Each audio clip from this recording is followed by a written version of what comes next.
The impossible request.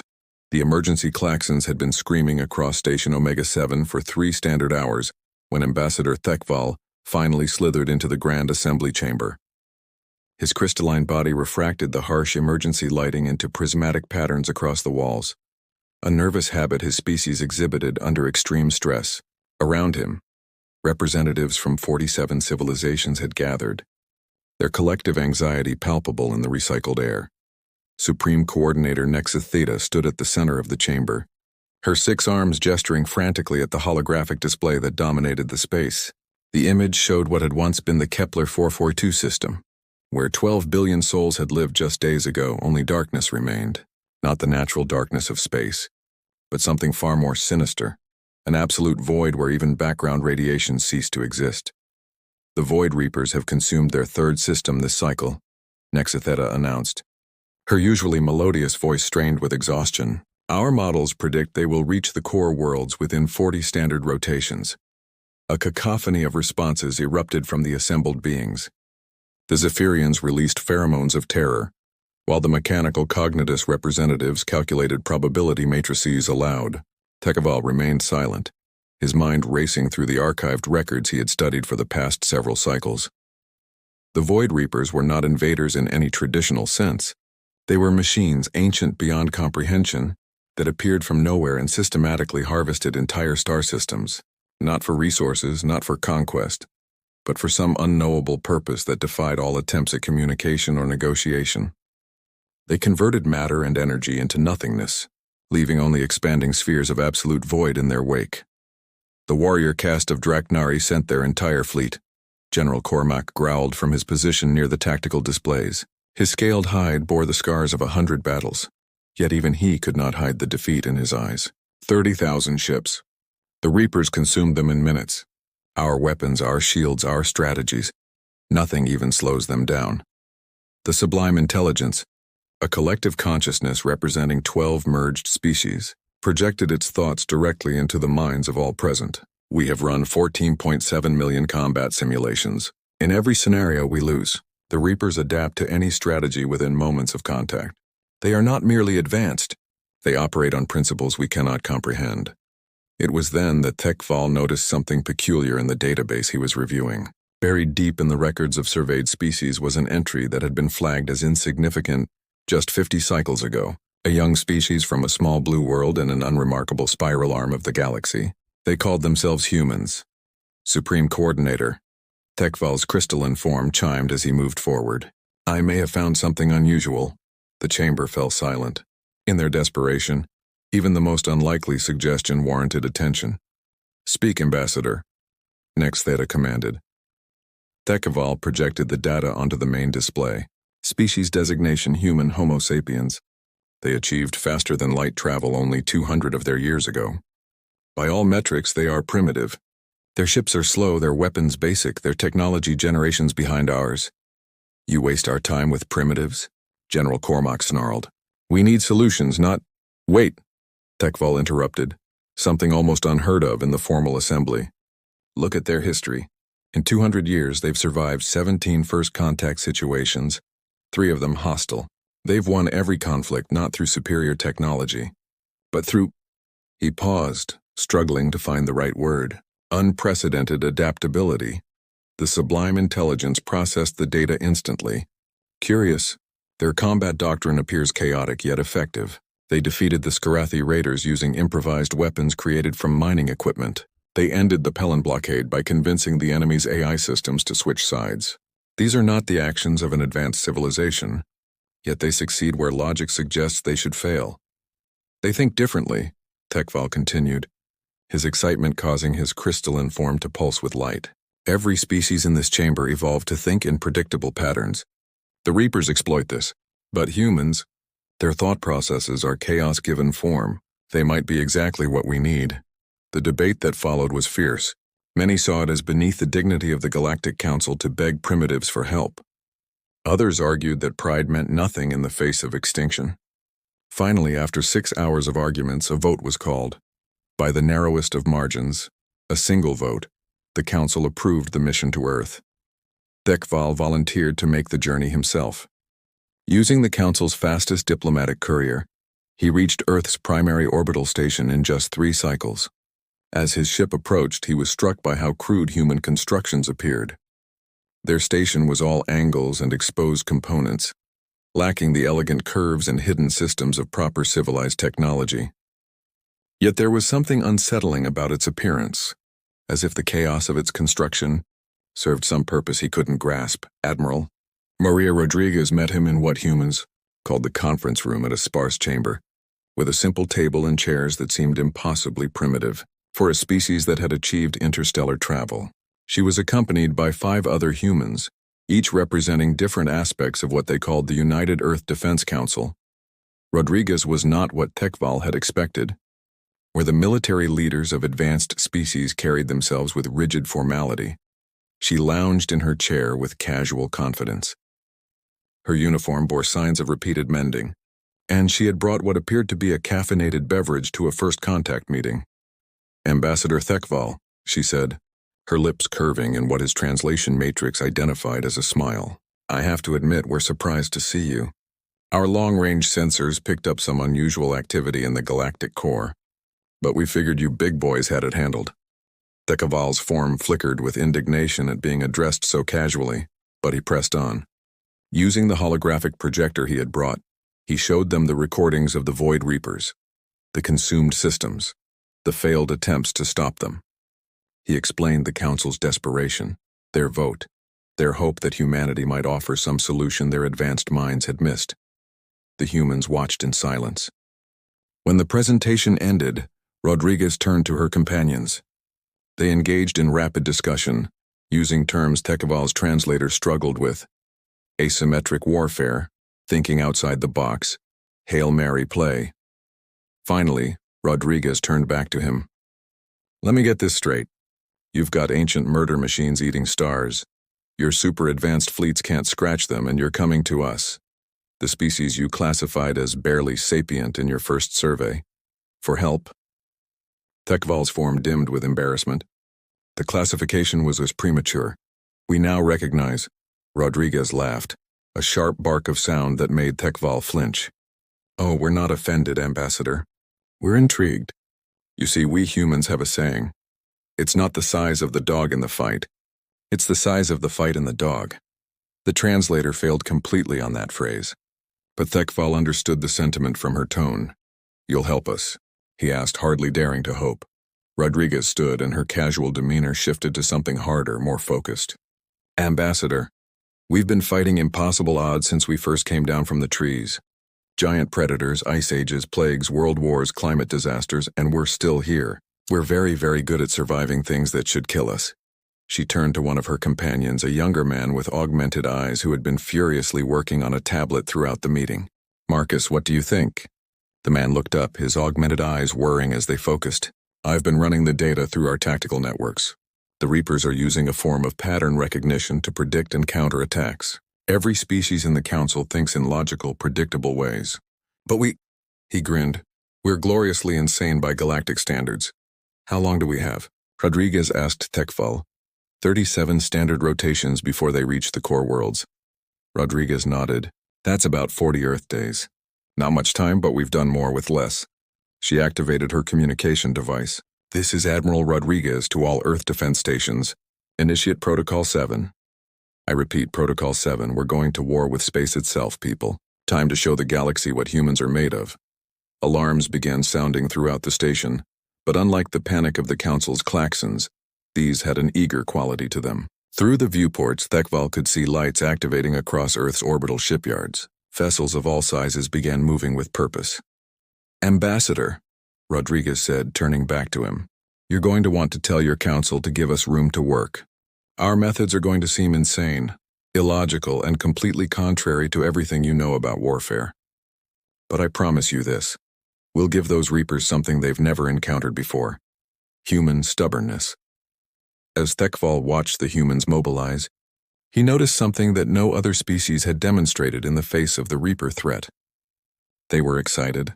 Where every other civilization had responded with fear or resignation, the humans seemed to view this as a challenge to be overcome, a puzzle to be solved.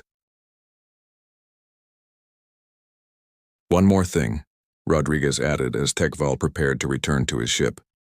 Tell your council not to interfere when they see what we're planning. It's going to look like we're doing everything wrong. That's because by your standards we are. But that's exactly why it might work. The unconventional solution. 20 days had passed since Ambassador Tekval's visit to Earth, and the assembled galactic fleet hung in space at the designated coordinates, a magnificent display of 47 civilizations' military might. Sleek Alterian dreadnoughts floated alongside the bioorganic vessels of the Symphonic Collective, while the geometric perfection of Cognitus battle frames contrasted with the flowing designs of Aquari warfare pods. It was the largest military gathering in galactic history, and it was about to be joined by humanity's contribution. Supreme Commander Nexitheta watched her tactical display with growing concern. The humans had sent a message 3 days ago saying they were en route, but long-range sensors showed nothing approaching their position. General Cormac paced the command deck of the flagship, his scaled tail lashing with impatience. Perhaps the primitives lost their nerve. He growled, "We waste precious time waiting for—" The sentence died in his throat as space itself seemed to tear open around them. Not in one place, but in hundreds of points simultaneously. Ships poured through the rifts, but these were not the crude vessels Tekval had described from his visit to Earth. These were something else entirely. The human fleet was chaos incarnate. No two ships looked alike. Some were clearly retrofitted cargo haulers, their hulls bristling with weapons that appeared to have been welded on just days ago. Others were sleek fighters that seemed held together by little more than determination, and what the humans called duct tape. But most disturbing of all were the larger vessels, former cruise ships, mining platforms, even what appeared to be a repurposed space station somehow given engines. Admiral Rodriguez's face appeared on the communication screen, grinning widely. Behind her, the command center of her flagship, a converted asteroid mining vessel renamed Inexplicable, was a maze of exposed cables, jury-rigged systems, and humans working in what looked like organized chaos. "Sorry we're late," Rodriguez said cheerfully. "We had to make a few stops to pick up volunteers."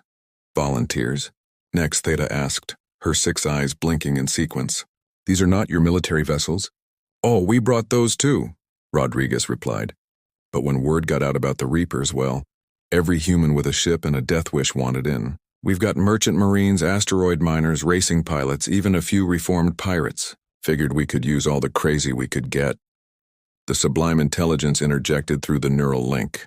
"Your fleet composition is illogical. These vessels have no unified command structure, no standardized weapon systems, no coordinated shield harmonics. How do you expect to fight as a cohesive force?" Rodriguez laughed. "That's the beauty of it. We don't. Every ship captain has full autonomy to engage as they see fit. The only rule is this: do whatever it takes to win." General Cormac's scale changed color with indignation. "This is not warfare. This is chaos. You'll be destroyed within moments of engagement." "Maybe," Rodriguez agreed. "But here's what your fancy simulations missed, General. The Reapers adapt to patterns, so we're not giving them any patterns to adapt to." Before anyone could respond, proximity alarms screamed across the fleet. The Void Reapers had found them. They emerged from nowhere just as the reports had described. Geometrically perfect spheres of absolute darkness, each one the size of a small moon. There were 12 of them moving in perfect formation toward the assembled fleet. "All vessels engage," Nexitheta commanded. The galactic fleet responded with practiced precision.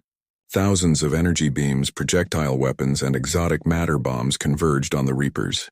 The space between the two forces became a brilliant tapestry of destruction. For a moment, it seemed as though the concentrated firepower might succeed. Then the Reapers adapted. The weapons fire began bending around them, then absorbing into them, then simply ceasing to exist before impact. Within 30 seconds, the entire galactic fleet's arsenal had been rendered useless.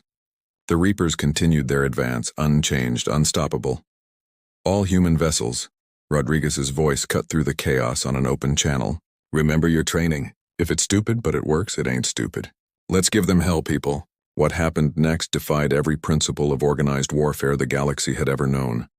A small human fighter accelerated to maximum speed and rammed directly into one of the Reapers. The pilot had ejected at the last second, but the ship itself exploded on impact. The Reaper paused just for a fraction of a second, as if confused by the illogical attack. That pause was all the humans needed. A cargo hauler dumped its entire load of mining explosives in the Reaper's path and detonated them. A racing yacht began flying in impossible spirals around another Reaper, not attacking, just annoying it. The repurposed cruise ship started broadcasting what the humans called death metal at maximum volume on all frequencies, causing interference in the Reaper's communication systems. Each attack was different, random, purposefully chaotic. The Reapers would begin adapting to one strategy only for the humans to abandon it entirely and try something else. A ship would fire conventional weapons, then switch to launching escape pods filled with explosives, then attempt to ram, then retreat while dropping mines that were actually holographic projectors showing images of Earth's most confusing, abstract art. Thekval watched from the flagship's bridge, his crystalline form pulsing with disbelief. They're not trying to destroy the Reapers. They're trying to confuse them. It's working, the Sublime Intelligence reported with something that sounded almost like awe. The Reaper's response time is increasing. They're having to process each new form of attack individually, because there's no pattern to predict. Marcus Chen, the augmented-eyed human who had accompanied Rodriguez, had somehow appeared on their bridge. No one had seen him arrive. That's Phase 1, he said, working on a tablet that looked like it had been assembled from parts of 12 different devices, making them waste processing power. Phase 2 is where it gets interesting. On the tactical display, the human vessels suddenly began retreating, but not in any organized fashion. Some flew straight back, others spiraled.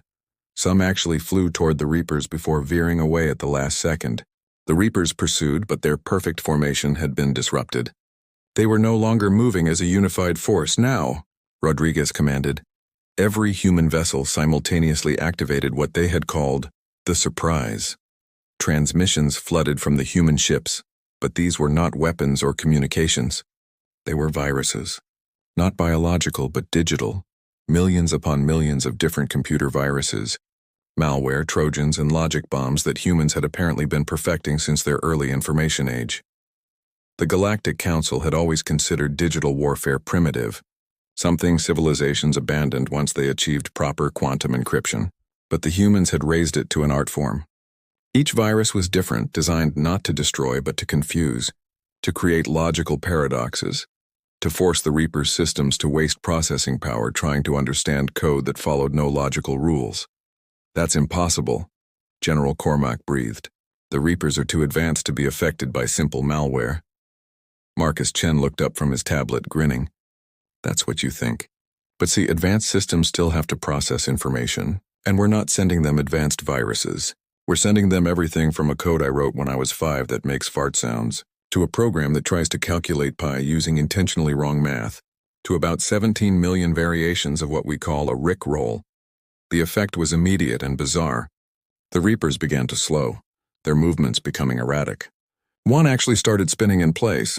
Another began flashing different colors, something no one had known they could do. They're trying to process nonsense, Rodriguez explained over the comm. Every civilization in the galaxy builds their code on logic. But humans, we've been making computers do stupid things for centuries. We've weaponized illogic. The battle continued for 3 hours. Not a traditional battle of firepower and shields, but a battle of confusion and chaos. Human ships would attack with conventional weapons just long enough for the Reapers to adapt, then switch to throwing garbage at them. They would transmit Shakespeare's sonnets as weapon targeting data. One enterprising captain had somehow rigged his ship to fly backwards while firing forwards, a maneuver that caused one Reaper to stop moving entirely for 47 seconds. And throughout it all, the viruses kept coming. Wave after wave of increasingly absurd code that forced the Reapers to waste precious processing power trying to understand what a meme was or why humans had 17,000 different versions of a game called Doom that they were somehow running on the Reaper's own systems. Finally, after what seemed like an eternity, something unprecedented happened. The Reapers began to retreat, not in an organized fashion, but each one individually reaching some threshold of confusion and simply leaving. They phased out of reality one by one, their perfect forms flickering with what almost looked like frustration. The last Reaper to leave actually transmitted a message. It was simple, just 2 words in perfect galactic standard, not logical. The combined fleet hung in space, silence reigning over all communication channels. They had done the impossible.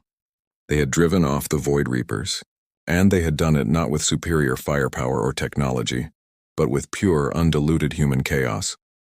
Rodriguez's face appeared on the screens again. She looked exhausted but triumphant.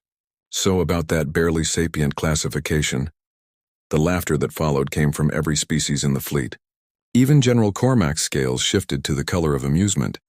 3 days later, in the Grand Assembly Chamber of Station Omega-7, humanity was not just welcomed into the Galactic Council, they were given a new position created specifically for them: Strategic Chaos Consultants.